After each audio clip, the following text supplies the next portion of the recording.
Bueno, buenas noches a todos. Bienvenidos a una clase más de este curso que hemos denominado Principios del Crecimiento de la Iglesia, conocido también como Igle Crecimiento. Hemos estudiado ya lo que es la definición del Igle Crecimiento, una definición genérica, y también estuvimos hablando de las definiciones específicas por autores que han involucrado el conocimiento científico en el área del crecimiento de la iglesia y se han dado la tarea de tratar de definir en qué se enfoca esta área, y hemos dicho que también viene desde la misionología y la eclesiología, que están combinadas para poder abordar este importante tema del crecimiento de la iglesia.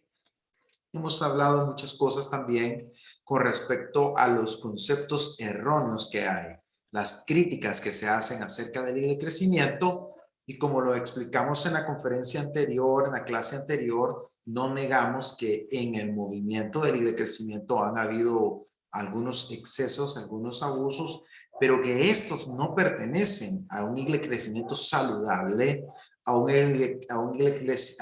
crecimiento serio, con fundamento bíblico sólido, ¿sí?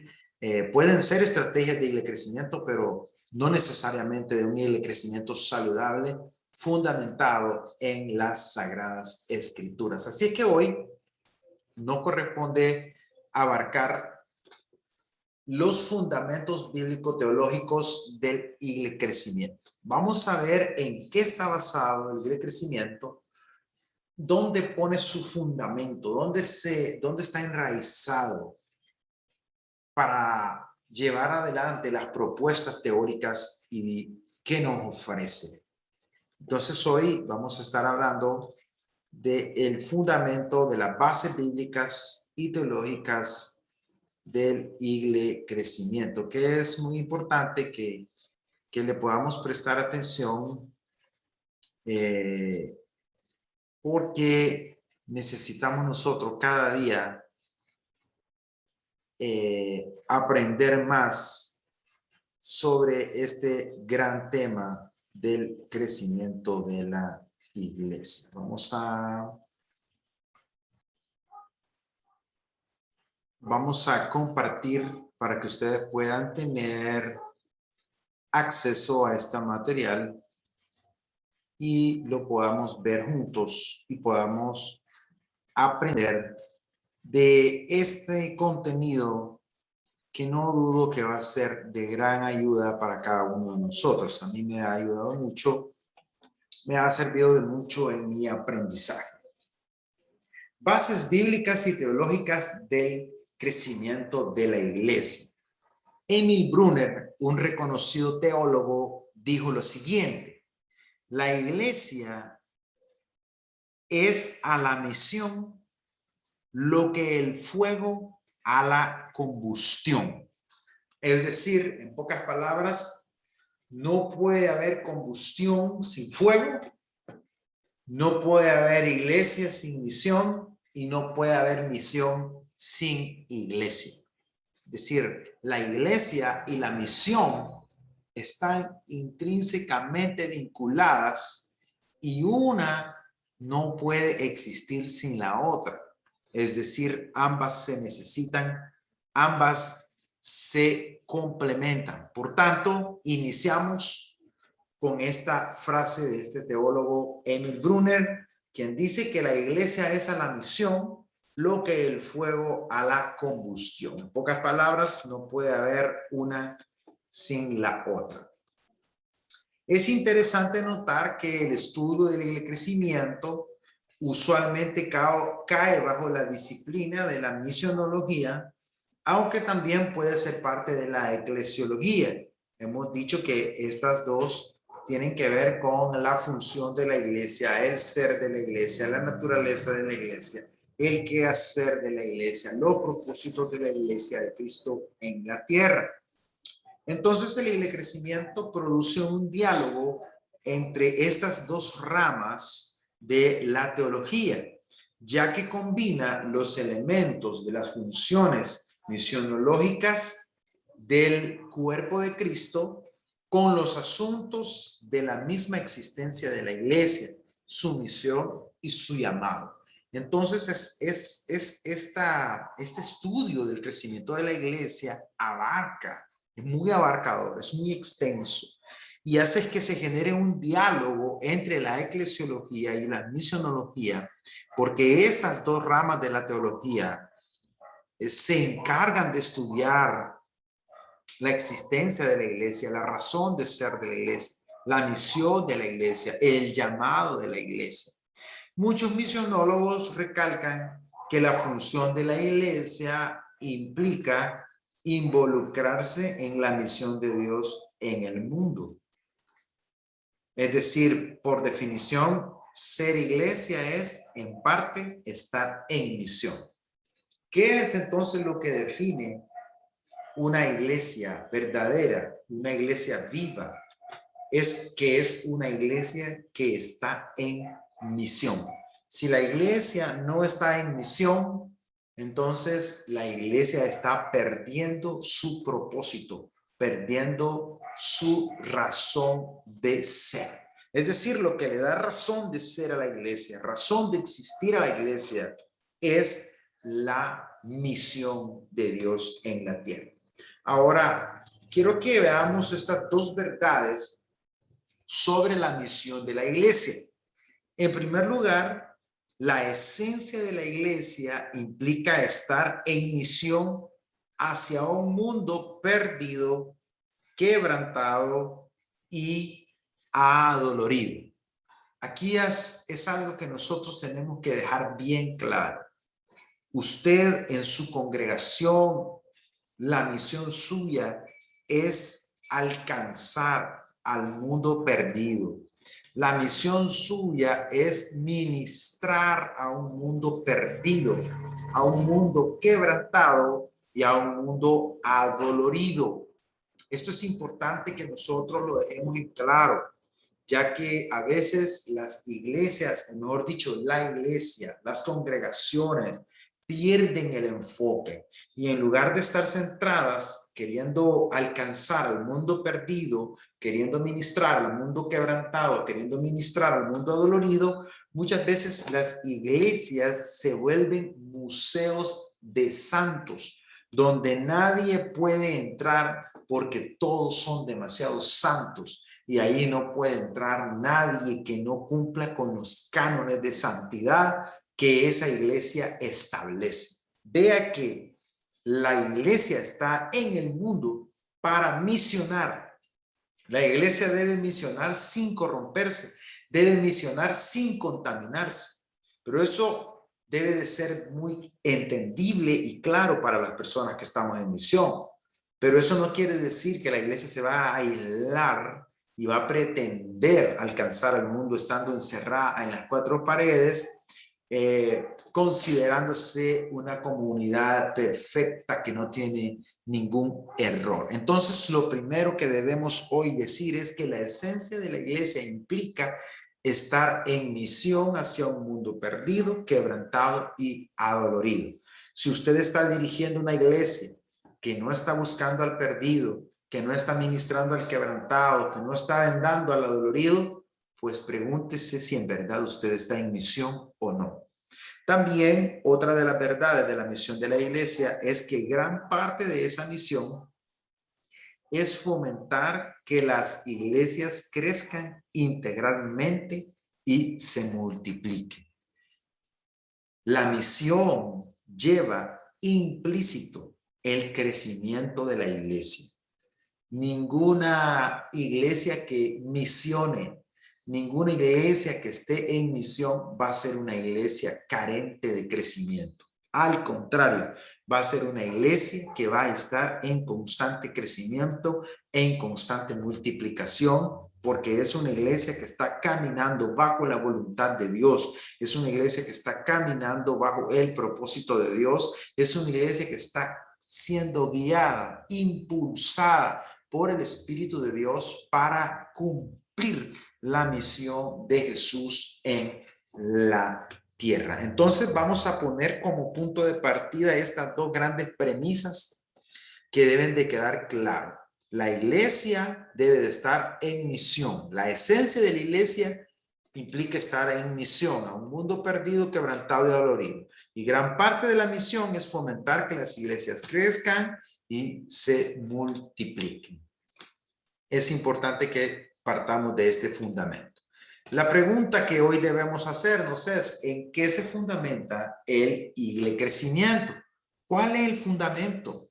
¿Por qué es importante el crecimiento y por qué el crecimiento ha venido a ser, ha cobrado tanta relevancia que hoy día es raro un seminario que se dedique a la formación de pastores, de ministros, que no involucre, que no incluya en su malla curricular un curso de crecimiento o de crecimiento de la iglesia, o algunos le llaman modelos de discipulado y crecimiento de la iglesia, otros le llaman modelos de evangelismo y crecimiento de la iglesia. Vamos a encontrar siempre algo de esto relacionado con los estudios bíblicos y teológicos. Entonces, ¿en qué se fundamenta el crecimiento? Bueno, el crecimiento se fundamenta en dos grandes elementos bíblicos. El primer elemento en el que se fundamenta bíblicamente, teológicamente, el crecimiento es en las imágenes bíblicas que hablan sobre la misión de la Iglesia de Cristo en el Nuevo Testamento. Cuando nosotros revisamos el Nuevo Testamento, vamos a darnos cuenta que hay una serie de imágenes bíblicas, de metáforas que la Biblia utiliza para hablar acerca de la misión que la Iglesia de Cristo tiene que cumplir en la tierra. Entonces, ahí tenemos el primer fundamento del crecimiento, las metáforas, las imágenes bíblicas que hablan sobre la misión de la iglesia del Nuevo Testamento. En segundo lugar, el crecimiento también se apoya en las funciones bíblicas de la iglesia, pero particularmente en el libro de los Hechos. Entonces, vea que teológicamente el crecimiento tiene un fundamento lucano, ya que sabemos que el libro de los Hechos fue escrito por Lucas, al menos es lo que se cree, lo que se conoce, que fue escrito por el médico Lucas. Entonces, vemos que su teología es de corte lucana y se fundamenta en la concepción ministerial de la iglesia del libro de los Hechos. Ahí se apoya en las funciones bíblicas de la iglesia. Entonces vamos a estudiar cada uno de estos dos fundamentos y vamos a revisar las imágenes bíblicas que hablan sobre la misión de la iglesia de Cristo en el Nuevo Testamento, y después vamos a revisar las funciones bíblicas de la iglesia en el libro de los Hechos. Esto es entonces el fundamento bíblico y teológico del crecimiento. Comencemos entonces hablando sobre las imágenes de la iglesia en el Nuevo Testamento. Veamos que la primera metáfora o imagen que nos aparece ahí de comparación es un edificio. A la iglesia se le llama edificio o se le llama la edificación de Dios, según 1 Corintios 3:9. Es importante que nosotros veamos lo que este texto nos está dando a entender. Veamos en nuestras Biblias, usted tiene su Biblia, por favor, busque el texto para que usted pueda entender de qué se está tratando esta imagen. Entonces tenemos 1 Corintios capítulo 3, versículo 9. Dice la Sagrada Escritura, porque nosotros somos colaboradores de Dios, vosotros sois labranza de Dios, edificio de Dios. Entonces, la iglesia es concebida como un edificio de Dios. Esto es una metáfora, como un constructor que está llevando a cabo una obra magna, un edificio. Así se está comparando a la iglesia que Dios es el que está construyendo, el que está edificando su iglesia. Y es interesante esto porque aunque muchos de los edificadores rechazaron la piedra que Cristo representa, la piedra angular, este edificio lo tiene a él por piedra angular. En primera de Pedro 2:5 se compara a todos los cristianos como piedras vivas que forman parte de ese hermoso edificio, ese templo de Dios que él está construyendo. Y dice, vosotros también, como piedras vivas, sed edificados como casa espiritual. El edificio recibe cohesión, es decir, recibe unidad, recibe fundamento de parte de Cristo.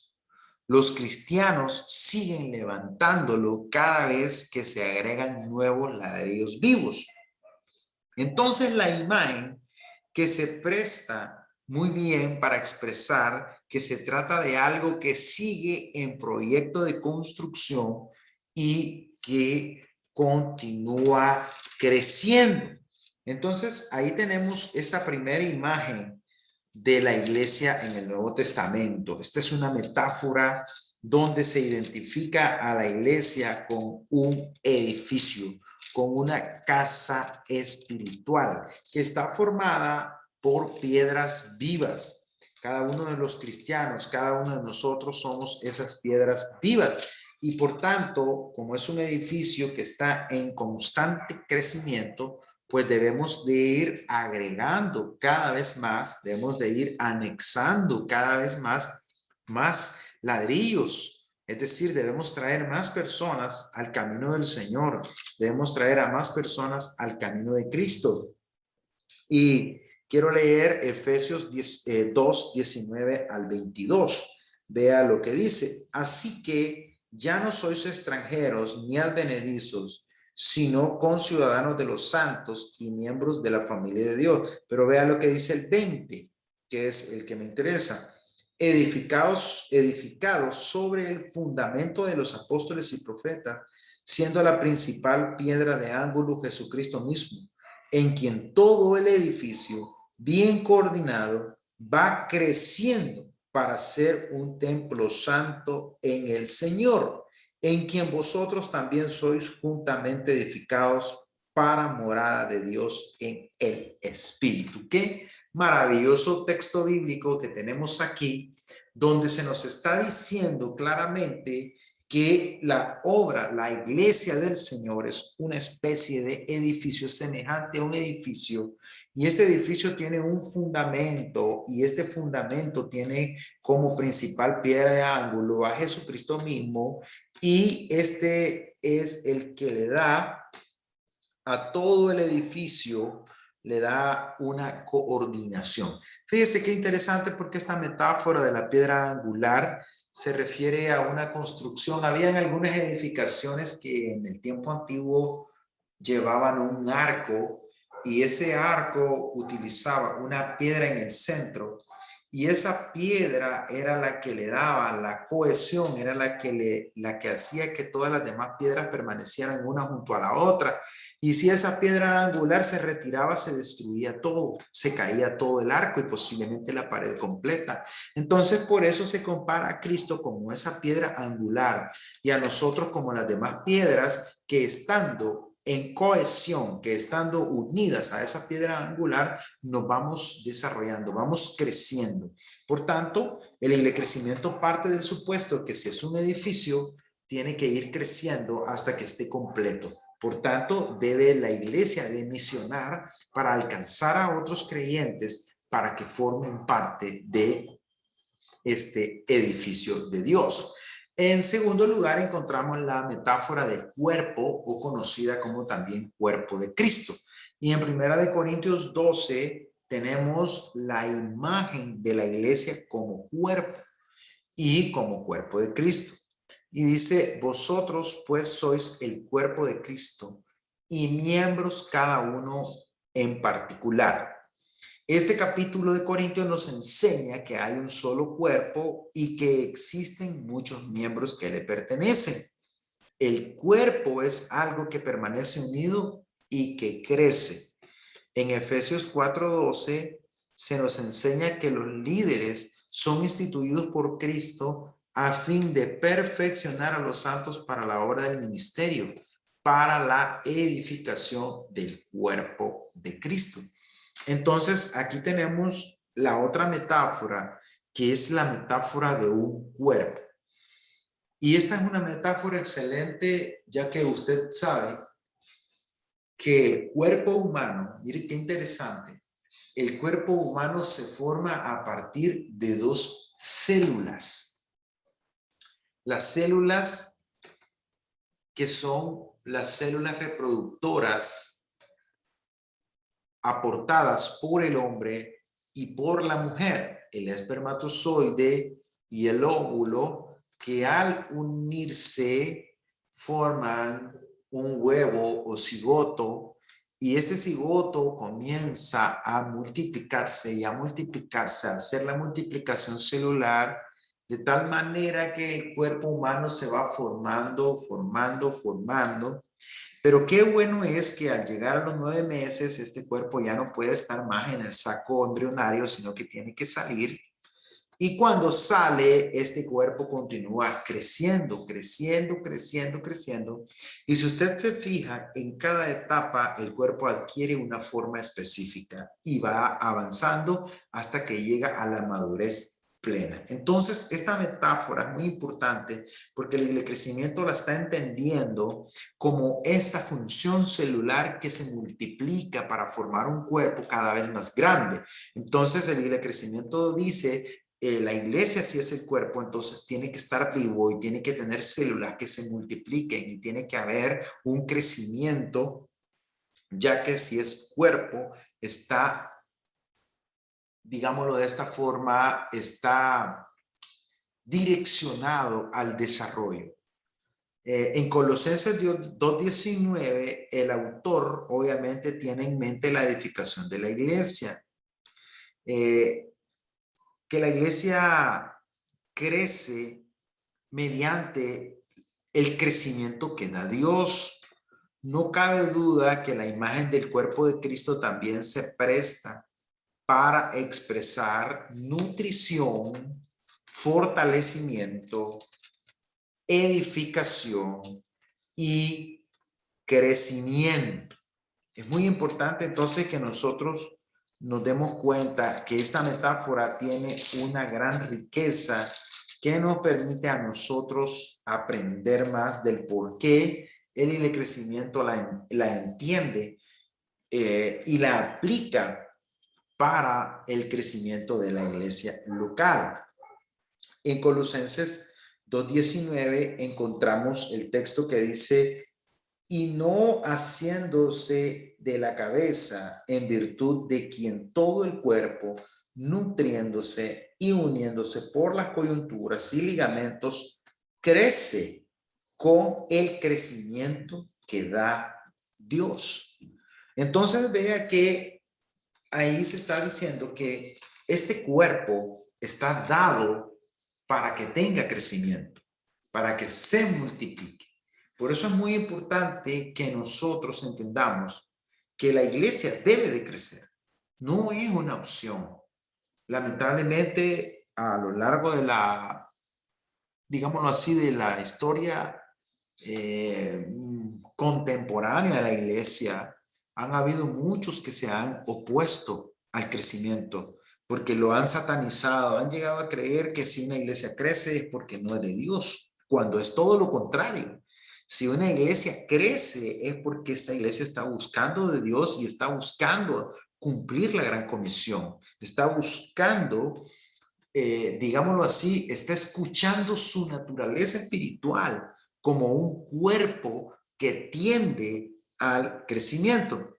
Acuérdese que también ya de nosotros aclaramos que el crecimiento numérico por sí solo se puede considerar como una obesidad, es decir, no solamente el crecimiento numérico es señal de salud en una iglesia, sino que también debe de haber un crecimiento en conocimiento de la palabra, un crecimiento en madurez, en discipulado. Hemos explicado que debe de haber un crecimiento integral, pero tomando este texto como referencia, estamos dándonos cuenta que Este es una metáfora que nos lleva a reflexionar sobre la importancia del crecimiento de la iglesia. También encontramos otra metáfora más donde se considera la iglesia como una labranza, como una planta, en una relación agrícola. Y ahí lo encontramos en las escrituras, en Primera de Corintios, capítulo 6, Primera de Corintios, capítulo 3, versículos 6 al 9. Primera de Corintios 3, 6 al 9. Vea lo que dice. Dice la escritura: yo planté, Apolo regó, pero el crecimiento lo ha dado Dios. Así que ni el que planta es algo, ni el que riega, sino Dios que da el crecimiento. Y el que planta y el que riega son una misma cosa, aunque cada uno recibirá su recompensa conforme a su labor, porque nosotros somos colaboradores de Dios y vosotros sois labranza de Dios. Ahí se considera a la iglesia como una labranza, como una parcela que está puesta para ser trabajada y para que pueda ser multiplicada, para que pueda ser cultivada y para que pueda llevar mucho fruto. Y también encontramos en el Evangelio de Juan, capítulo 15, versículo 1 al 5. Dice el Señor: yo soy la vid verdadera y mi Padre es el labrador. Todo pámpano que en mí no lleva fruto lo quitará, y todo aquel que lleva fruto lo limpiará para que lleve más fruto. Ya vosotros estáis limpios por la palabra que os he hablado. Permaneced en mí y yo en vosotros. Como el pámpano no puede llevar fruto por sí mismo si no permanece en la vid, así tampoco vosotros si no permanecéis en mí. Yo soy la vid y vosotros los pámpanos. El que permanece en mí y yo en él, este lleva mucho fruto, porque separados de mí nada podéis hacer. Entonces vea que ahí se nos está haciendo una comparación agrícola, una comparación completamente relacionada con las costumbres de labranza, de trabajo de la agricultura, de trabajo de la tierra. Entonces es importante que usted, como todos ustedes saben, que todo lo que se trabaja en la tierra es trabajado para que dé fruto. Es trabajado para que se multiplique. Nadie va a cultivar, va a sembrar para perder. Todo el que siembra, siembra porque quiere multiplicar la semilla. Todo el que siembra está sembrando con una visión de alcanzar más. Nadie siembra para perder y para fracasar. Vea lo que dice Mateo capítulo 21, versículos 33 al 34. Dice la escritura: oíd otra parábola. Hubo un hombre, padre de familia, el cual plantó una viña, la cercó de vallado, cavó en ella un lagar, edificó una torre y la arrendó a unos labradores y se fue lejos. Y cuando se acercó el tiempo de los frutos, envió sus siervos a los labradores para que recibiesen sus frutos.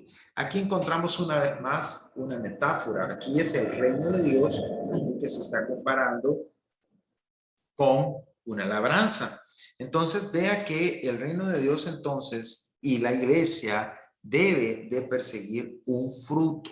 Entonces comparan a la iglesia con una planta, comparan a la iglesia con la labranza de Dios y comparan a la iglesia con los pámpanos que crecen de la vid. En cada instancia la comparación sirve para traer un punto diferente, pero siempre enfoca a algo vivo. Es decir, que cada uno de estos textos en su contexto particular está hablando de algo específico, pero en todos los casos esto está siendo usado para enfocarse en algo vivo, que crece, que madura, que se enraiza en los propósitos de Dios para su pueblo. Entonces vean que aquí tenemos otra metáfora que está relacionada siempre con la vida, con la multiplicación y con el crecimiento. También encontramos una cuarta metáfora, una cuarta imagen, y aquí se compara con un rebaño, con una grey. Las Sagradas Escrituras presentan a Jesús como el buen pastor y a la iglesia como su rebaño. Jesús vino por la casa de Israel, pero también a salvar a los gentiles. Por eso les dice a los judíos, también tengo otras ovejas que no son de este redil. Aquellas también debo traer y oirán mi voz. Esto lo encontramos en Juan 10, 14 al 16. Los gentiles y las naciones del mundo son parte del rebaño de Dios. Es muy interesante entonces que nosotros veamos cómo la Escritura compara a Cristo y compara a la iglesia con un rebaño. A Jesús como ese pastor que ama el rebaño, que cuida el rebaño, y a la iglesia como ese rebaño fiel, como ese rebaño que está recibiendo los cuidados y la atención de nuestro Señor Jesucristo. Pero es importante porque aún aquí volvemos a encontrar el mismo principio. Es decir, nadie va a tener un rebaño de ovejas o de cabras. Nadie va a tener un rebaño para perder. Todo el que está trabajando con animales es para multiplicar los animales, para poder venderlos, para poder comer su carne o para poder utilizar su cuero, para poder vender su lana, en el caso de la oveja, para poder sacar un provecho. Es decir, todo aquel que tiene un rebaño va a buscar la manera de multiplicarlo, va a buscar la manera de que se produzca más. Entonces, esta metáfora es aplicada también a la iglesia por el crecimiento. Entonces, los teóricos del crecimiento dicen, si la iglesia es un rebaño y Cristo es el pastor del rebaño, entonces tiene que tender a la multiplicación, tiene que tender al crecimiento.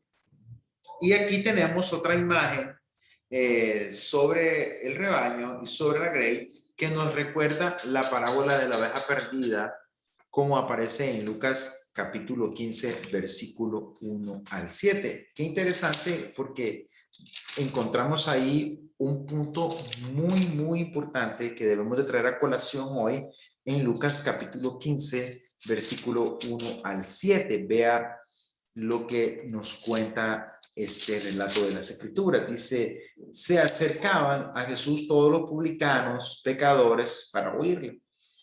Y los fariseos y los escribas murmuraban, diciendo, este a los pecadores recibe y con ellos come.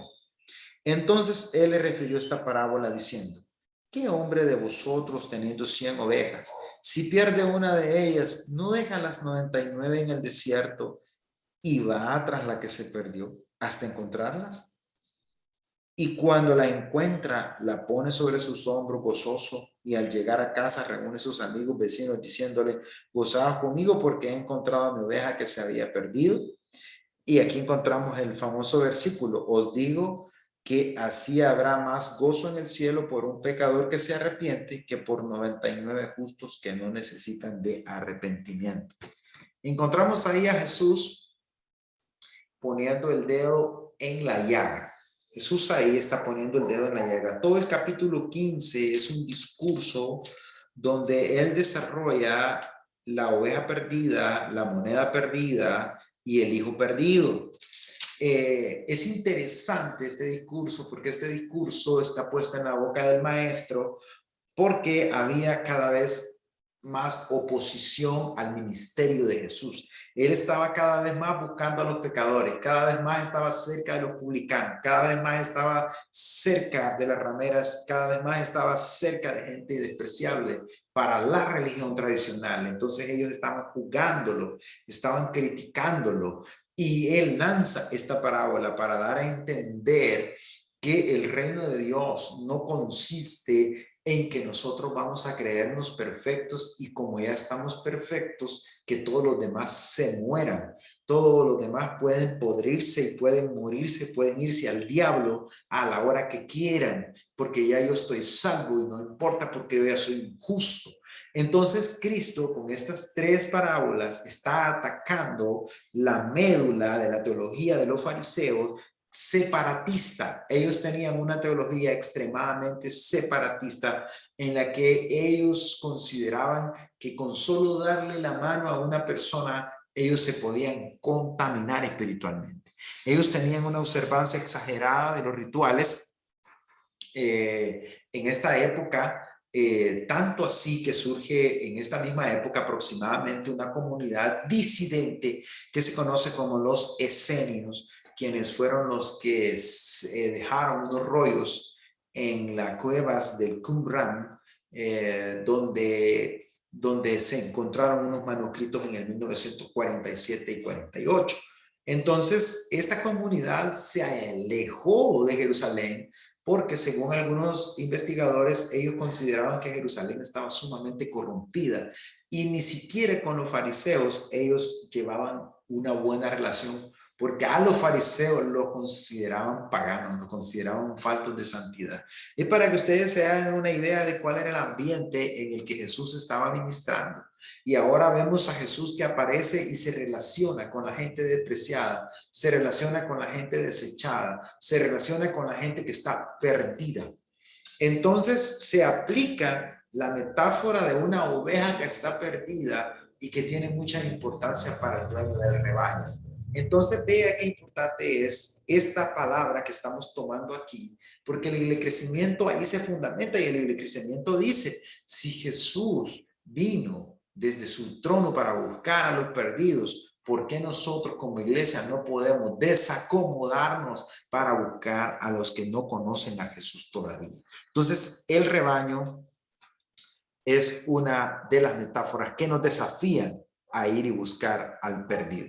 Pero también hay otra figura más, otra imagen más, y esta es nación santa. Y sabemos este texto de 1 de Pedro 2:9 que dice, más vosotros sois linaje escogido, real sacerdocio, nación santa, pueblo adquirido por Dios. Pero vea que el ser nación santa tiene un propósito y es anunciar las virtudes de aquel que os llamó de las tinieblas a su luz admirable. En esta carta Pedro está definiendo a la iglesia como un sacerdocio que intercede ante Dios y trae su palabra al mundo. Pero no solamente eso, sino que también está hablando que la iglesia es una nación santa, la está comparando como una nación santa, como lo que era Israel o el propósito de Dios para Israel, y debe anunciar las virtudes de Jesús. Ahora, en el Antiguo Testamento, Israel fue seleccionado, escogido para ser una nación santa, para ser una nación prosperada, para ser una nación bendecida, y a partir de su prosperidad, de su bendición, poder anunciar las virtudes de Jehová, las virtudes de Yahvé, el Dios de Israel, que era un Dios misericordioso, grande y temible. Entonces, esta metáfora se aplica a la iglesia del Nuevo Testamento y se le dice que la iglesia hoy es un pueblo santo, se le dice que la iglesia hoy es una nación santa que ha sido adquirida por Dios, pero esta nación ha sido adquirida para anunciar las virtudes. Entonces, la iglesia tiene que tener un propósito misionero. Debe de trabajar en el mundo y para el mundo. La nación santa trae luz a las otras naciones. Y en eso fracasó Israel, porque Israel se aisló de todas las naciones, Israel se aisló de todo el mundo, escondió la Torá y en lugar de abrirse y de difundir el mensaje de Yahvé, el mensaje de la Torá, se aíslan, se apartan y terminan siendo enjuiciados por Dios y enviados al exilio para que de ahí pudieran dar testimonio. Entonces es importante que nosotros como iglesia no caigamos en este error de aislarnos. Yo sé que estos puntos a la gente recalcitrante no le caben en la cabeza porque tenemos un concepto tan recalcitrante de la santidad y tan desorientado que creemos que la misión de la iglesia es aislarse del mundo. Por eso tenemos iglesias ya moribundas, por eso tenemos iglesias que han pasado 40 años con 30 miembros, 40 miembros. Para mí eso es el colmo de la sinvergüenzada. Una iglesia que ha pasado 30, 40 años con la misma cantidad de membresía, con los mismos 15, 20 miembros. Es una iglesia que se ha vuelto un museo, es una iglesia que está metida en una burbuja, es una iglesia que está aislada de la realidad. Entonces vea que en ningún momento ser una nación santa es ser una nación aislada. Muchos piensan que santo es igual que aislado y no, santo es consagrado, dedicado a Dios. Somos una nación consagrada a Dios en medio de un mundo de perdición.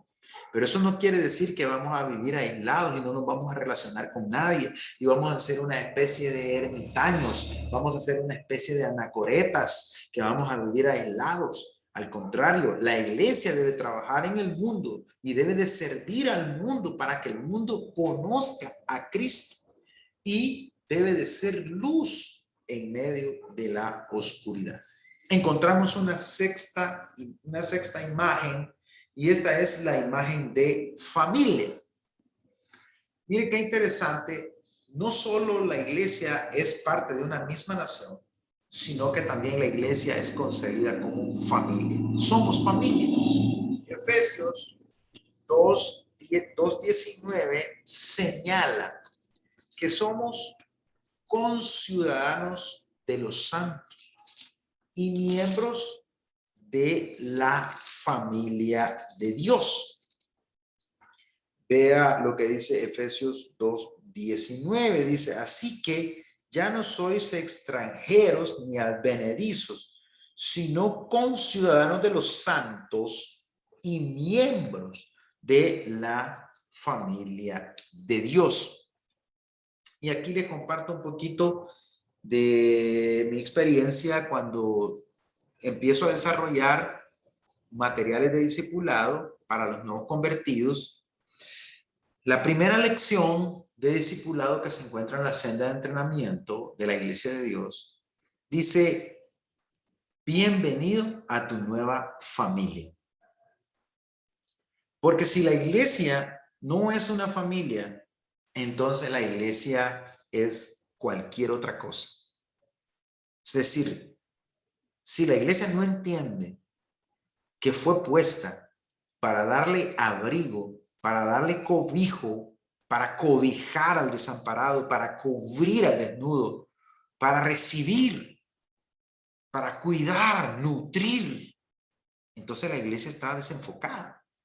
Entonces, por eso las lecciones que están ahí, esa lección específicamente habla acerca de bienvenido a tu nueva familia. Lamentablemente hay algunos que ni conocen esos materiales porque sus pastores nunca se los han presentado y también ellos nunca han preguntado si existe algún material para discipular. Pero yo les pongo ese ejemplo porque la iglesia es una familia y la imagen de familia de Dios evoca un cuadro de unidad, un cuadro de amor, de procreación y de crecimiento. Nadie forma una familia para no reproducirse, ¿verdad? Todos formamos una familia porque queremos reproducirnos. Si Dios es nuestro Padre, quiere decir que todos somos hermanos. El lazo familiar implica una unión de sangre. Y mire qué interesante, porque en el caso de la iglesia, es la sangre de Cristo la que nos vincula como familia espiritual.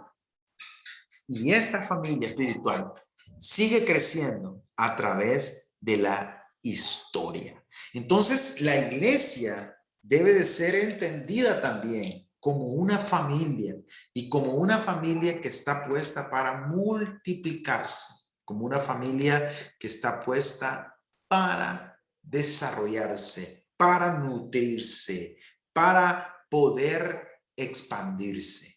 Mire qué interesante el concepto de familia. También encontramos que la iglesia es entendida como embajadores de Cristo. Y encontramos ahí en 2 Corintios capítulo 5, versículo 20. Dice, así que somos embajadores en nombre de Cristo, como si Dios rogase por medio de nosotros. Os rogamos en nombre de Cristo, reconciliaos con Dios. Pablo indica que somos embajadores en nombre de Cristo. El embajador representa a un rey o a un gobernante de un país en otras tierras. Aunque en un sentido estricto, Pablo y Timoteo son los embajadores que el contexto ahí está mencionando, en ese contexto, el texto los está mencionando a ellos. Nosotros podemos derivar que como iglesia de Cristo somos embajadores de Dios en el mundo. Representamos los intereses en la tierra y entre los hombres. Cada iglesia se puede considerar como una embajada y cada cristiano como un embajador. Somos emisarios de buenas nuevas a toda tribu y toda nación y estamos involucrados en el ministerio de la reconciliación. Es interesante esto porque dice en el capítulo 5:19 de 2 Corintios, dice que Dios estaba en Cristo reconciliando consigo al mundo, no tomándoles en cuenta a los hombres sus pecados, y nos encargó a nosotros la palabra de la reconciliación. Queridos hermanos, una iglesia que no entiende esto que nosotros estamos hablando esta noche, es una iglesia que está completamente perdida. Es una iglesia que está desenfocada. Y cuando me refiero a la palabra perdida, no me estoy refiriendo de la perdición eterna. Porque si creyeron en Cristo tienen la salvación, pero estoy refiriéndome a su enfoque misional. Es una iglesia que ha perdido la razón. No sabe ni para dónde va. Entonces, y es interesante esta metáfora de los embajadores, porque los reyes enviaban a sus embajadores y el que era nombrado embajador, era atendido y recibido como el rey mismo. Era como si el mismo rey estuviera presente. Esa era una práctica del Imperio Romano. Ellos enviaban a un embajador y era como el mismo rey que había llegado a una provincia específica. Entonces, lo que Pablo está hablando aquí es algo tan profundo y es algo tan poderoso que yo les animo a que ustedes lo prediquen en su iglesia, porque los hermanos tienen que entender que no son cualquier cosa. La iglesia no es cualquier cosa. La iglesia es la representante del mismo Dios en la tierra. Es como si Dios mismo estuviera presente en la tierra para alcanzar al perdido y decirle que tiene que reconciliarse con el Señor. Muy bien, ahora vamos a hablar sobre las funciones de la iglesia basados en Hechos capítulo 2, 42 al 47. Ya vimos específicamente 7 figuras, 7 imágenes, ¿sí? Metáforas de la naturaleza de la iglesia, de lo que tiene que, de la misión de la iglesia, de cómo debe de ser la iglesia. Y estas 7 metáforas deben de guiarnos a nosotros en el trabajo de la obra del Señor. Y estas son las que le dan sustento al Iglesia Crecimiento. Entonces el Iglesia Crecimiento parte del supuesto que toda iglesia que se concibe como una familia, toda iglesia que se concibe como una nación santa, que es puesta para llevar luz, toda iglesia que se concibe como emisaria, como embajadora de Dios en la tierra, toda iglesia que se concibe como cuerpo, toda iglesia que se concibe como una labranza, toda iglesia que se concibe como una grey, toda iglesia que se concibe como este rebaño, es una iglesia que va a atender al crecimiento. Su tendencia va a ser el crecimiento y la multiplicación. Ahora, siempre dentro de este mismo tema de los fundamentos bíblicos y teológicos del crecimiento de la iglesia, vamos a entrar hoy a las funciones de la iglesia, tomando como punto de partida Hechos, capítulo 2, versículo 42 al 47. Veamos entonces. Dice el texto: y perseveraban en la doctrina de los apóstoles, en la comunión unos con otros, en el partimiento del pan y en las oraciones. Y sobrevino temor a toda persona, y muchas maravillas y señales eran hechas por los apóstoles. Todos los que habían creído estaban juntos y tenían en común todas las cosas, y vendían sus propiedades y sus bienes y los repartían a todos según la necesidad de cada uno. Y perseverando unánimes cada día en el templo y partiendo el pan en las casas, comían juntos con alegría y sencillez de corazón, alabando a Dios y teniendo favor con todo el pueblo. Y el Señor añadía cada día a la iglesia los que habían de ser salvos.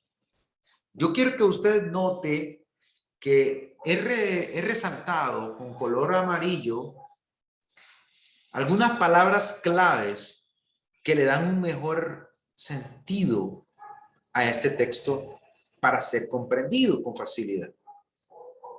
Cada uno de esos puntos que yo he subrayado, esas palabras que yo he resaltado, son las palabras que están relacionadas con la función de la iglesia, con las funciones de la iglesia. Entonces, usted se va a dar cuenta que todo lo que vamos a hablar a continuación tiene un fundamento directo en la palabra del Señor, en la Sagrada Escritura. Y que es lamentable que muchas veces las iglesias se encuentren haciendo de todo. Muchas iglesias tienen un montón de funciones, menos las funciones bíblicas. Es decir, están fungiendo de un montón de formas, pero no están fungiendo como la palabra del Señor lo establece. Vamos a entrar entonces. El autor nos presenta 5 funciones de la iglesia, fundamentándose en hechos. Él dice que una de las primeras funciones es el discipulado, otra es la adoración, otra es el evangelismo, otra es la comunión y otra es el servicio. Estas 5 funciones deben encontrarse presentes en toda iglesia saludable. ¿Quiere usted saber si su iglesia es saludable? Aquí tiene ya un pequeño test, una pequeña prueba que le va a ayudar a usted a medir la salud de su iglesia. Es decir, si usted está en su iglesia, si usted tiene una congregación, si es pastor o el líder, lo que usted sea, pero su iglesia no está discipulando, su iglesia no tiene adoración, no está participando de una adoración, su iglesia no está trabajando en la evangelización, su iglesia no está teniendo una comunión, su iglesia no está desarrollando un servicio, entonces su iglesia, le lamento informar que no es una iglesia saludable. Es una congregación que no está funcionando como la palabra de Dios establece. Entremos entonces en cada una de estas funciones. En primer lugar, discipulado. El versículo 42 dice, y perseveraban en la doctrina de los apóstoles. Mire qué interesante, porque el discipulado tiene el propósito de ayudar a la persona en su vida partiendo de la doctrina, partiendo de la palabra. Y cuando me refiero a la doctrina, no me refiero a la dogmática de la Iglesia de Dios, a los 14 puntos de la declaración de fe, sino que me estoy refiriendo a la doctrina como la enseñanza bíblica, la enseñanza de las Escrituras, en general, la palabra de Cristo, las enseñanzas de Cristo. En general, no me estoy refiriendo a nuestro credo solamente, que es importante que un nuevo convertido o un creyente lo conozca, pero más importante que conozca las enseñanzas de Jesús a profundidad.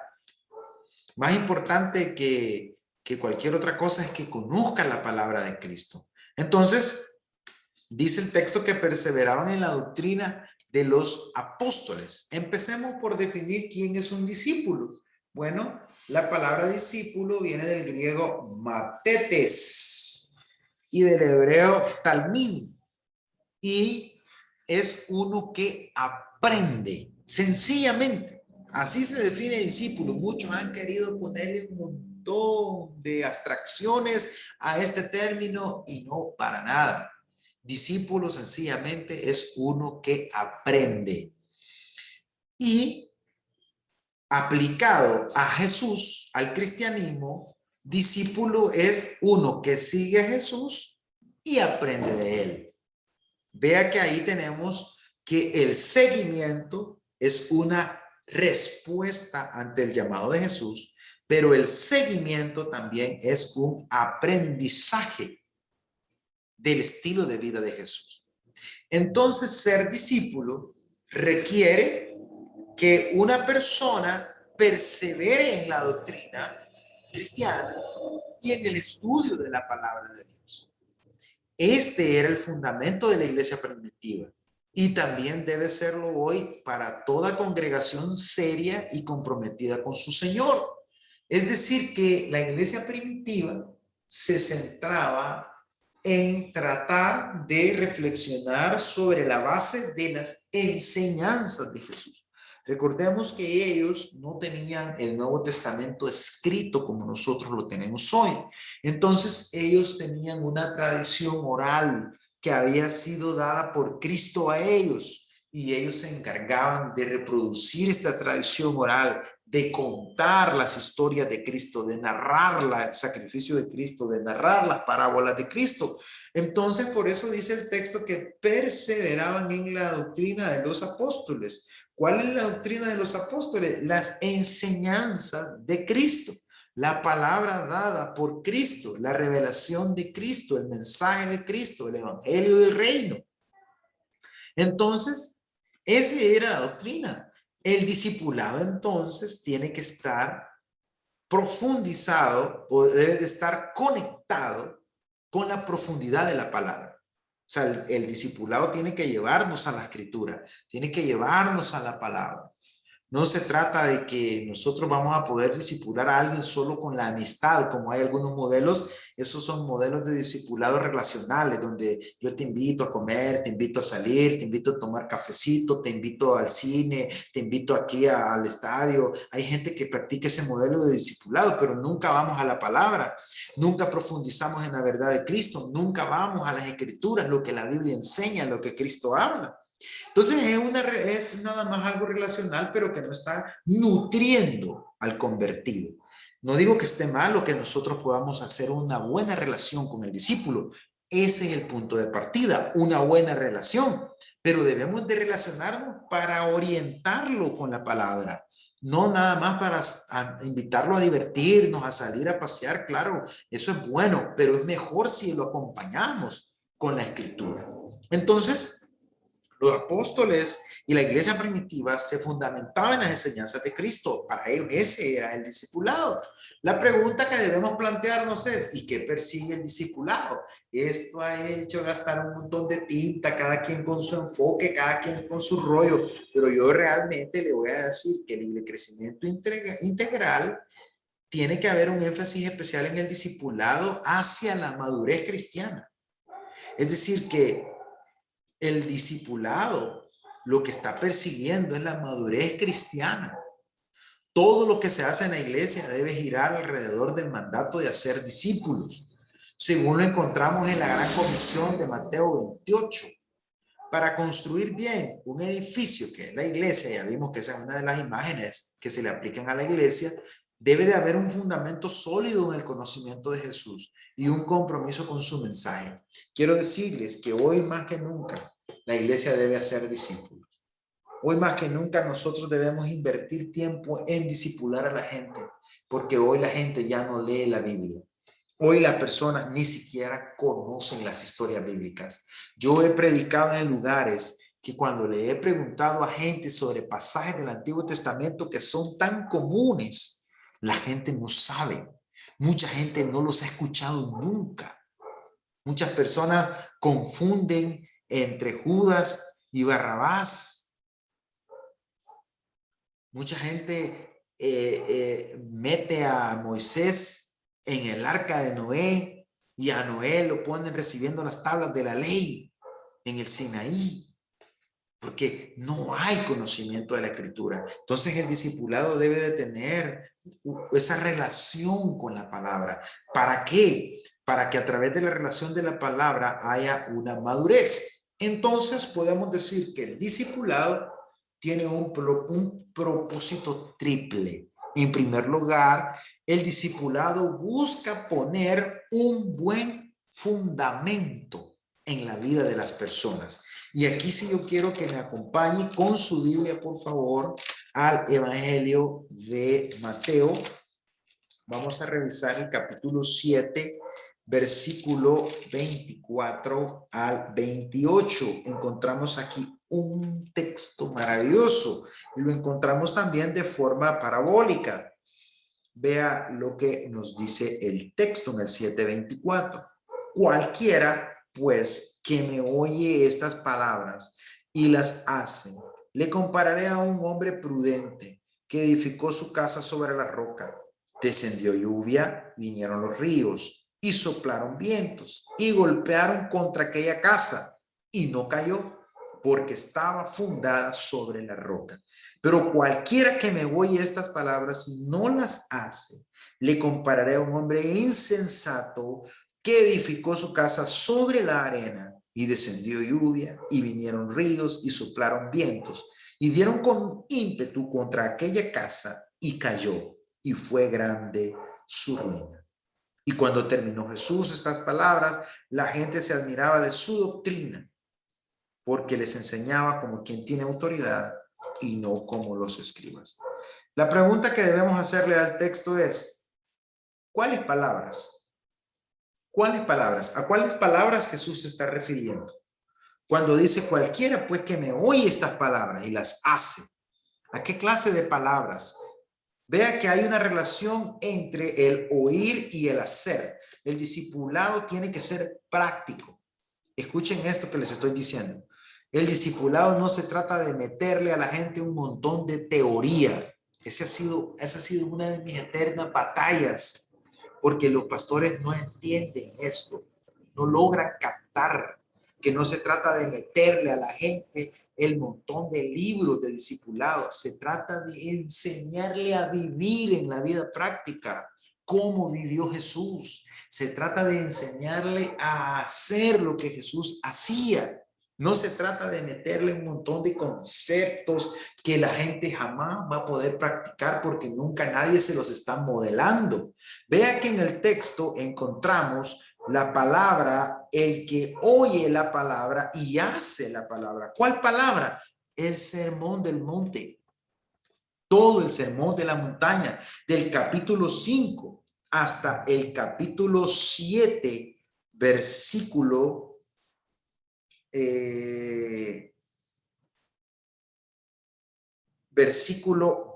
23, encontramos todo lo que tiene que ver con el sermón del monte, el famoso sermón del monte. Algunos dicen que es la doctrina de Cristo, la doctrina del reino.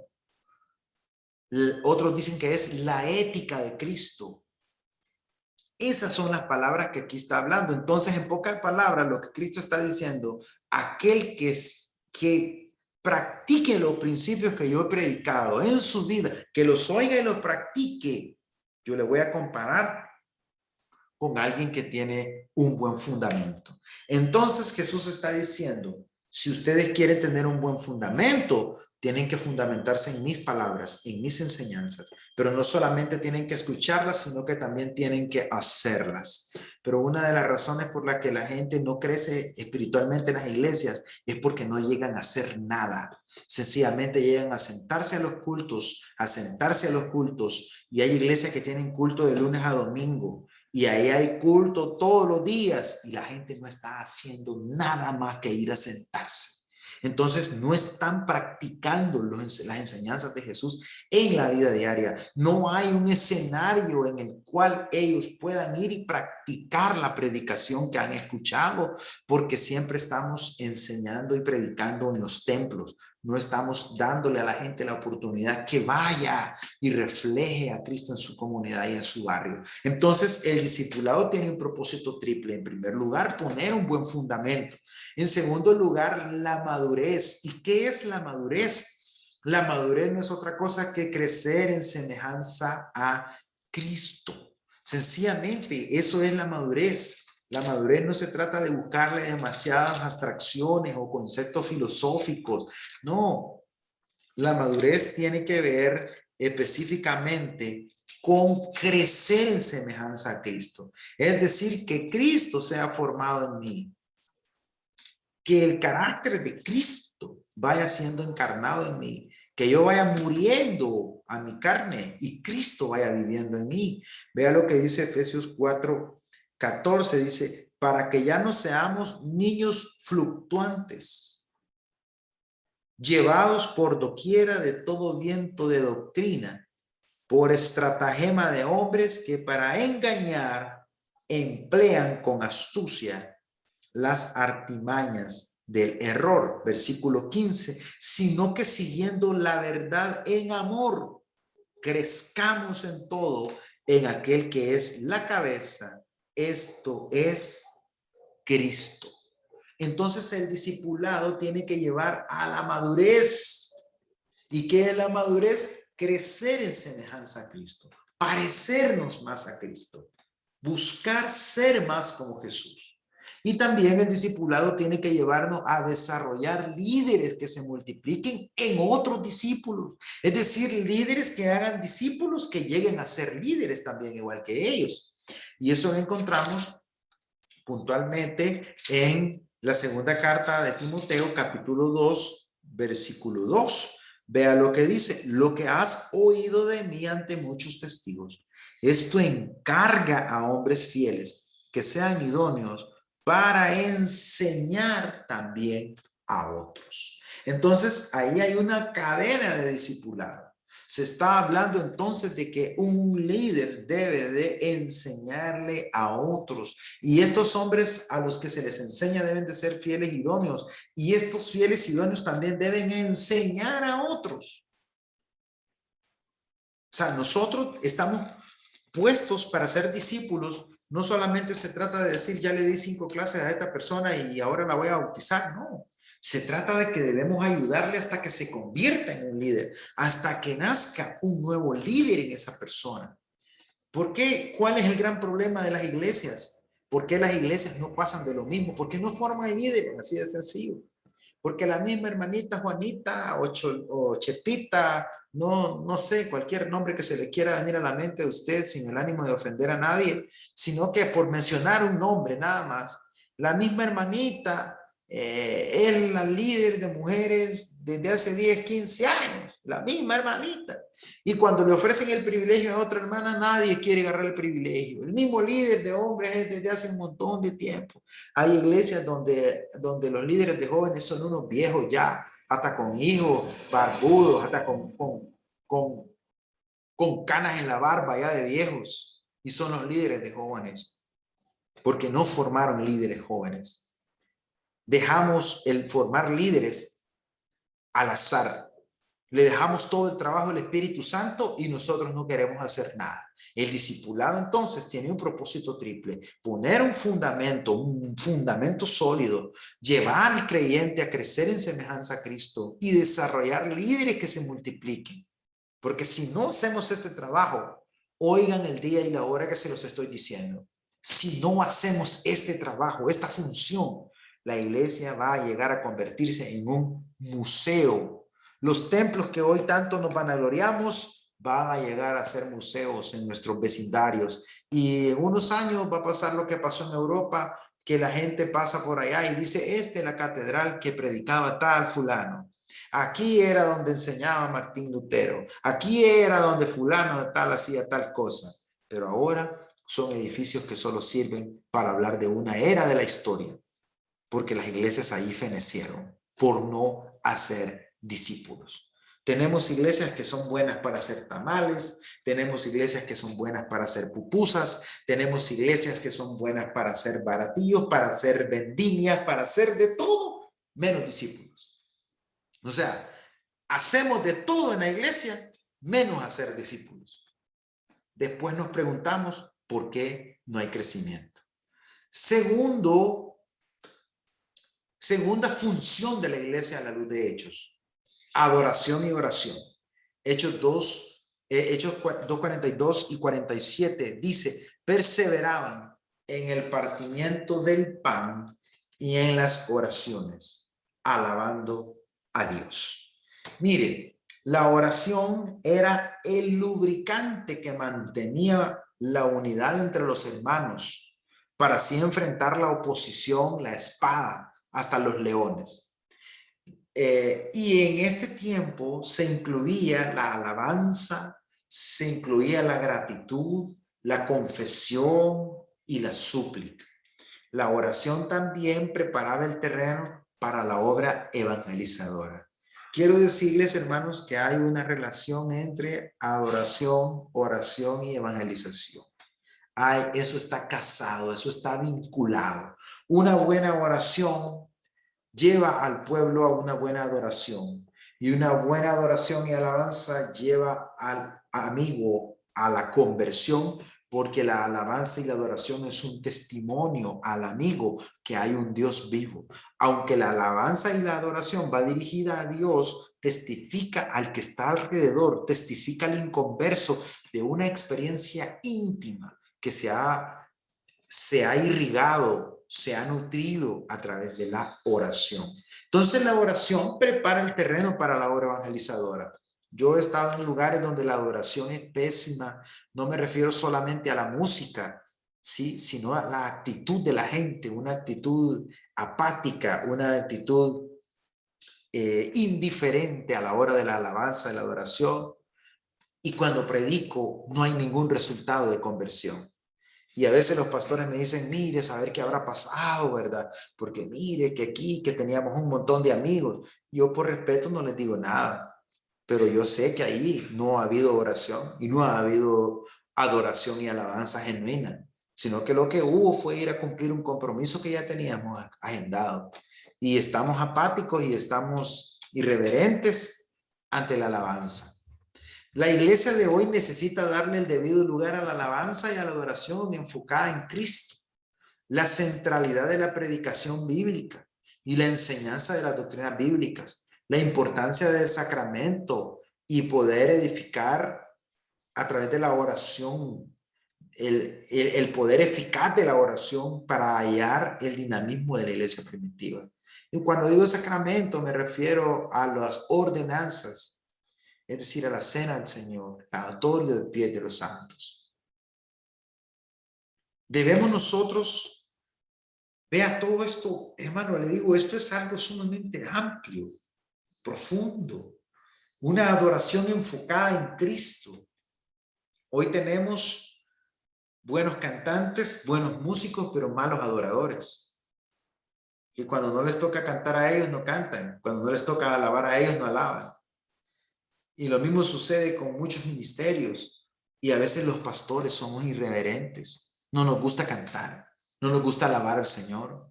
Yo he ido a iglesias donde los pastores a la hora de la alabanza sentados, bostezando. Como que no es con ellos. A veces no tenemos una conexión en adoración con el Señor. Entonces tenemos buena música en las iglesias, pero tenemos malos adoradores.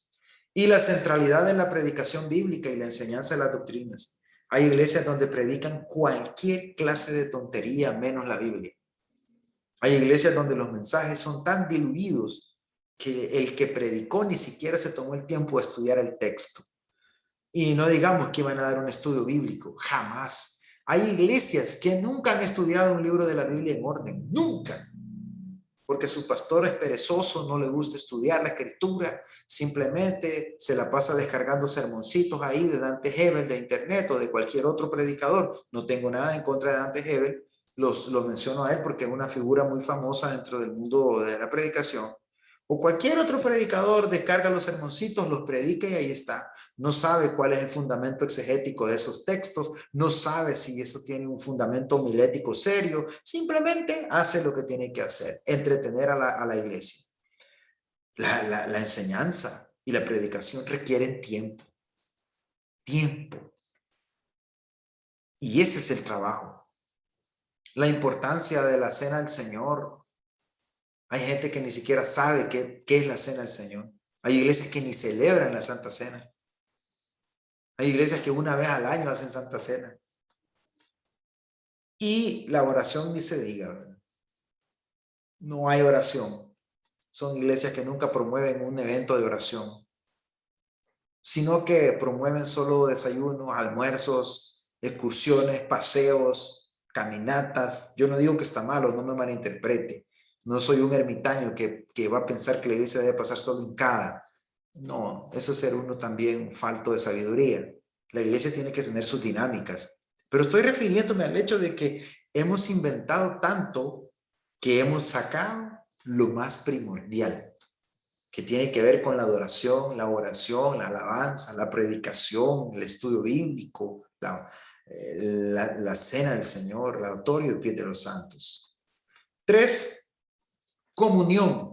Versículo 42, 44 y 46. Dice, perseveraban en la comunión unos con otros. Todos los que habían creído estaban juntos y tenían en común todas las cosas. Y perseverando unánimes, comían juntos con alegría y sencillez de corazón.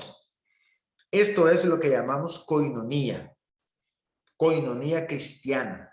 La palabra koinos es una palabra griega que significa común. Koinonía, entonces, es compartir en unidad cristiana y tener cosas en común. De ahí también proviene la palabra comunión. Gran parte de la vida cristiana es compartir con otros en amor fraternal. Lo importante es nunca olvidar su propósito misionero, como lo pidió Jesús, para que el mundo conozca que tú me enviaste. Cuando Jesús ora la oración sacerdotal de Jesús en Juan, y él dice, Padre, que sean uno, como tú y yo somos uno. Padre, que se amen unos a otros, para que sepan que son tus hijos, para que sepan que tú me enviaste y que ellos son mis enviados. Es interesante porque la comunión es un testimonio al inconverso. Cuando el inconverso mira que en la iglesia somos unidos, cuando el inconverso mira que en la iglesia nos apoyamos unos a otros, cuando el inconverso mira que nos complementamos unos a otros en Cristo, el inconverso se sorprende y dice, ¿qué es lo que hay ahí? Yo quiero ser parte de esa iglesia. Pero cuando somos una iglesia que pasamos solo peleando, solo pasamos... Mira, hermano, le digo literalmente, hay iglesias que pasan, discúlpeme la expresión, pero pasan como perros y gatos, pasan peleando. Hay gente que no se sienta ni a la par, hay gente que de un ministerio con otro no se pueden ni ver.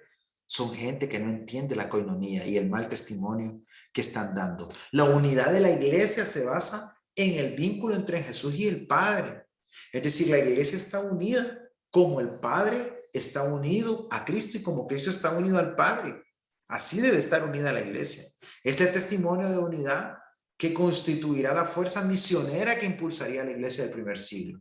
Esa coinonía con el Padre y Cristo y esa coinonía de la iglesia con Cristo y entre ellos mismos impulsó a la iglesia a la proclamación del mensaje del reino. Y ese mismo testimonio debe de seguir siendo la fuerza misionera que impulsa a nuestra iglesia hoy. En un mundo que sufre aislamiento, soledad, separación y violencia, es un mandato. No es negociable que como iglesia nosotros seamos una comunidad de amor, reconciliación, gracia y perdón.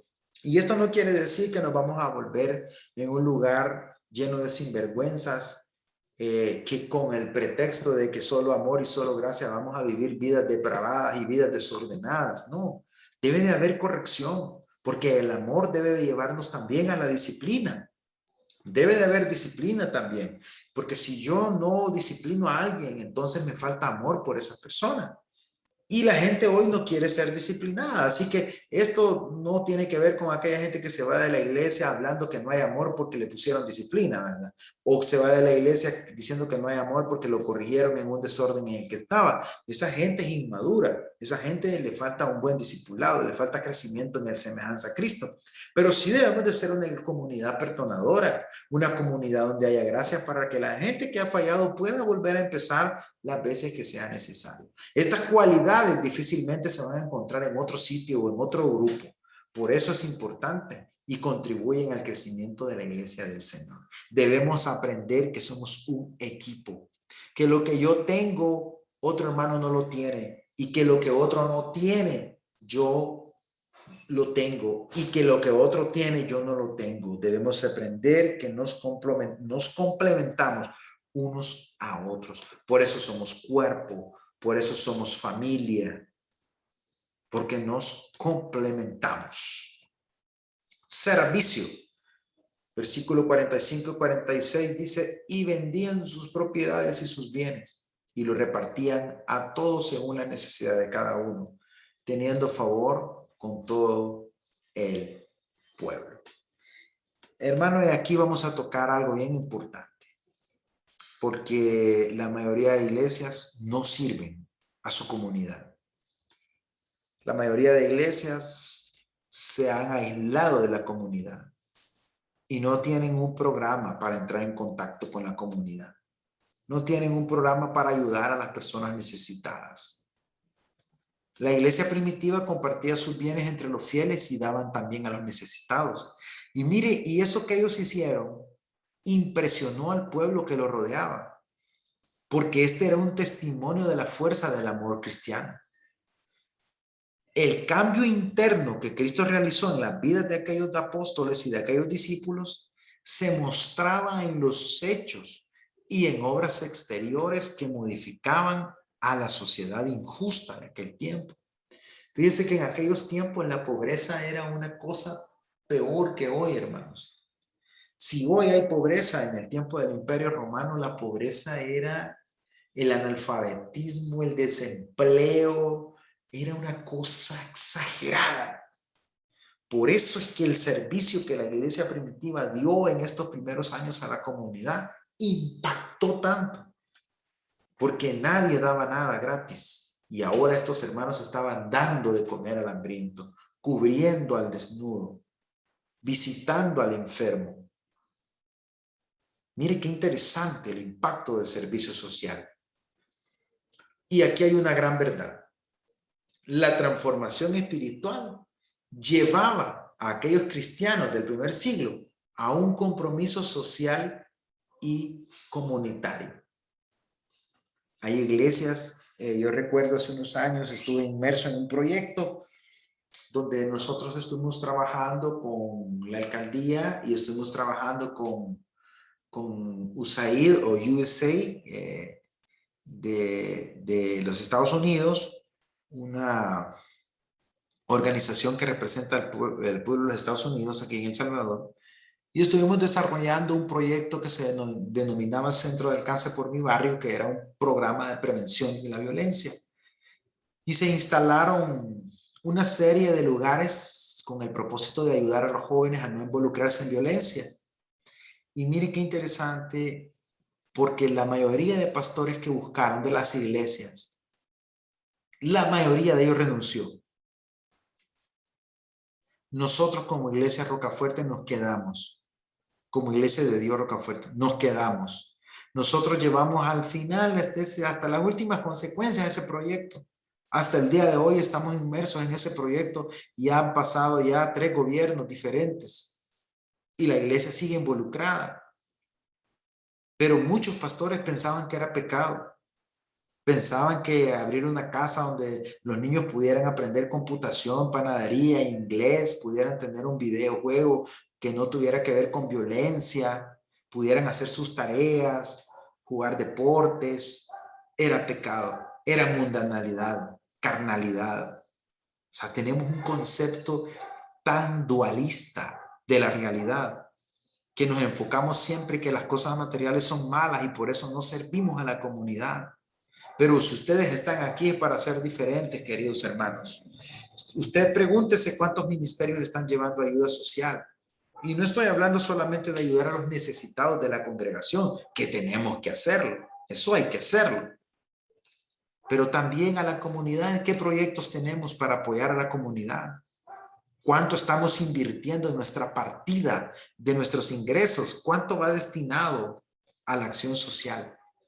Y no estoy hablando de hacer lo que le llaman, me parece que es un día en 1.000.000, donde hacemos una actividad para servicio a la comunidad. Imagínense, hermano, qué pena una vez al año promover algo para la comunidad, cuando eso debería de ser algo que tendríamos que hacer todo el tiempo, porque es parte de lo que la iglesia hacía, el servicio a la comunidad.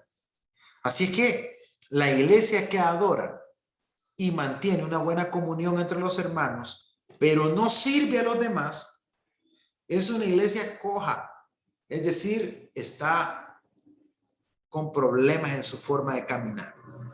No está completa. Cada cristiano debe encontrar un lugar de servicio a Dios con el ministerio que Dios le dio según sus dones.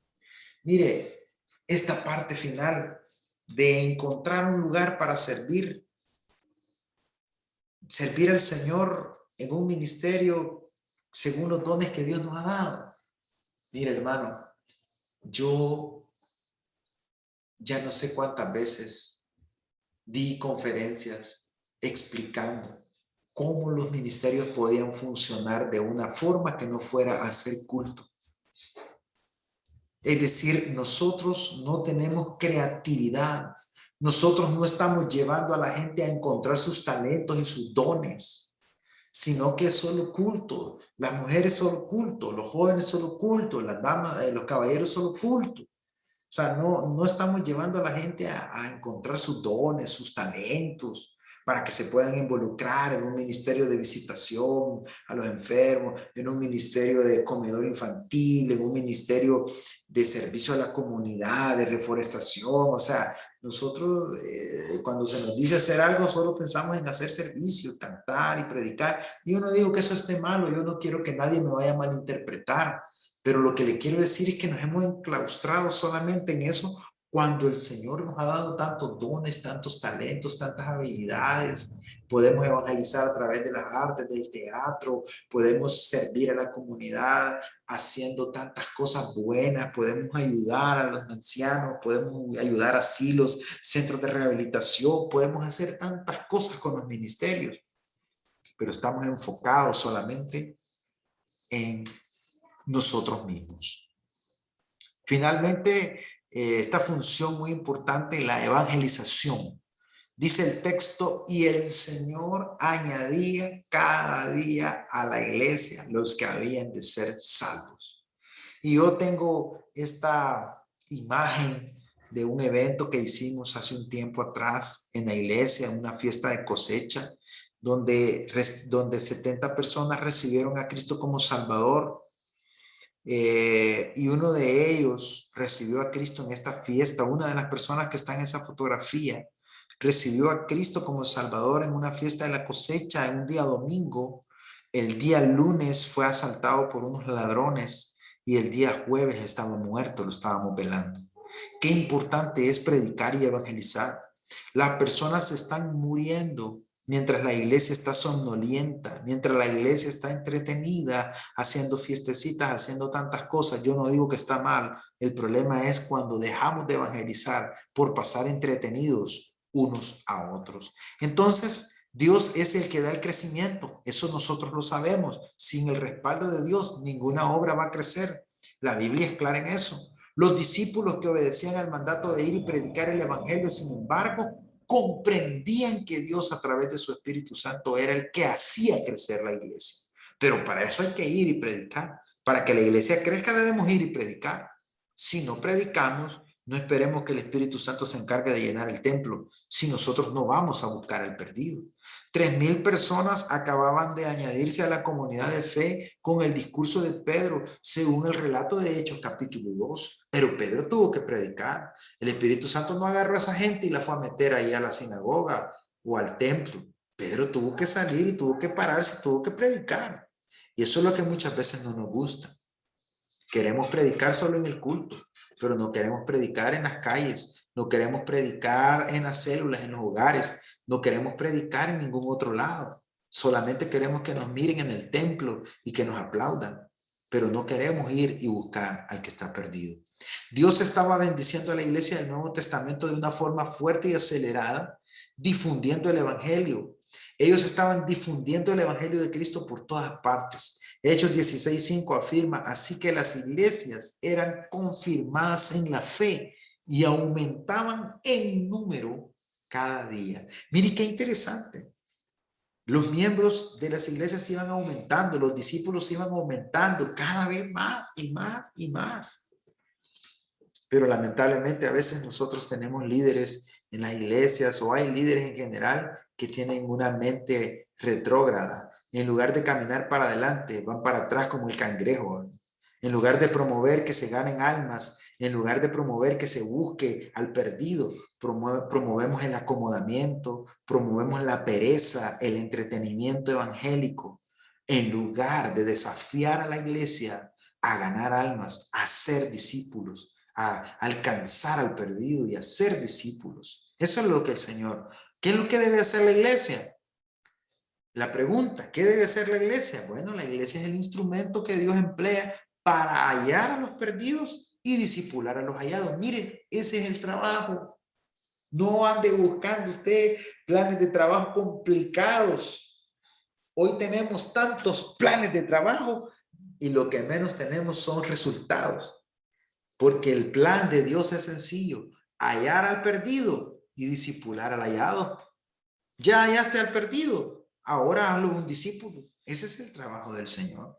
Y una vez que hayas hecho esto, todos los demás planes te van a servir. Pero si no haces esto, los demás planes van a quedar en el papel. Y quiero terminar mostrándote esta tabla de crecimiento según el libro de los Hechos. Yo les voy a compartir este material. También ahí está el libro para que ustedes lo puedan leer.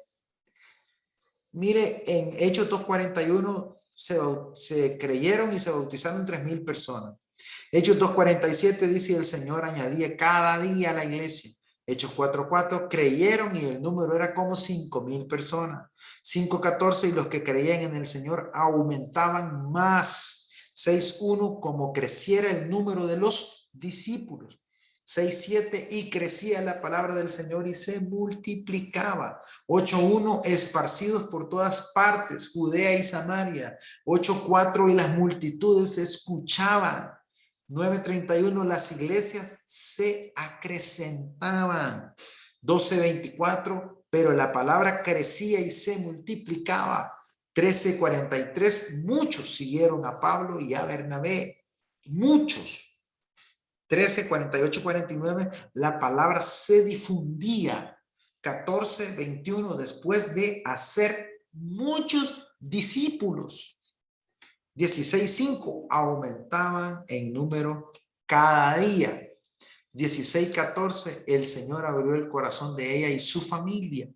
16, 33, se bautizó él con todos los suyos. 17, 12, así que creyeron muchos de ellos. 18, 8 y muchos de los corintios creían. Vean ustedes la tabla de crecimiento. No necesita mayor explicación. Está a la vista. No debemos olvidar, Jesús da uno de sus primeros mandatos al comienzo de su ministerio cuando afirma, venid en pos de mí y haré que seáis pescadores de hombres. Queridos hermanos que están en este curso de inducción al ministerio, ustedes han sido llamados a ser pescadores de hombres.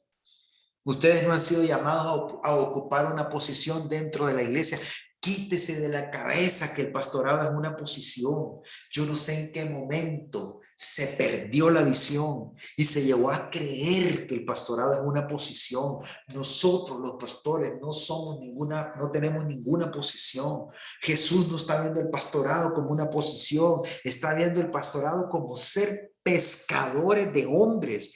Eso es ser un pastor, eso es ser un evangelista, eso es ser un misionero, eso es ser un maestro, eso es ser un apóstol, ser pescador de hombres. No se trata de que yo voy a tener una posición y me tienen que andar a mí rindiendo pleitesía. Y si no me dicen pastor, yo me enojo y me ofendo.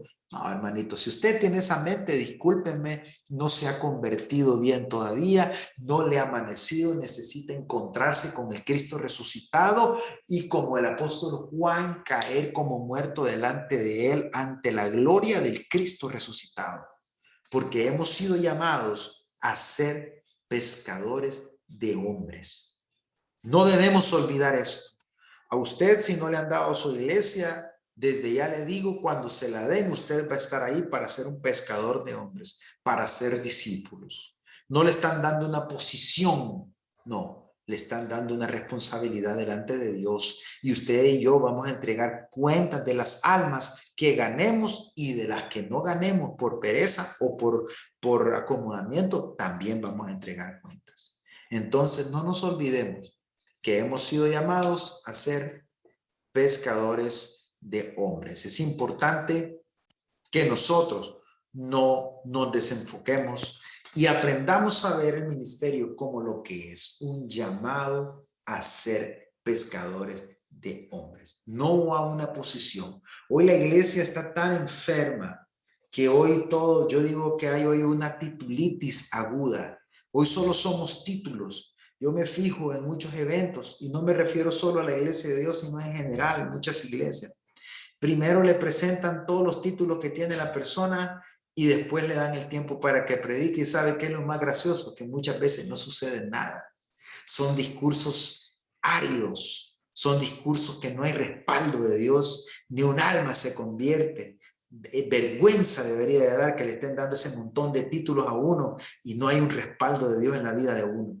Así que ustedes que están siendo inducidos al ministerio, yo les animo, caminen por el camino de Cristo. Siempre vayan en humildad, nunca se olviden que han sido llamados por Jesús. Hemos sido llamados por Jesús para ser pescadores de hombres. Dios me les bendiga a todos, queridos hermanos. Espero que este estudio lo puedan aplicar en sus iglesias, en sus ministerios, ya que es un desafío y está basado completamente en la palabra del Señor.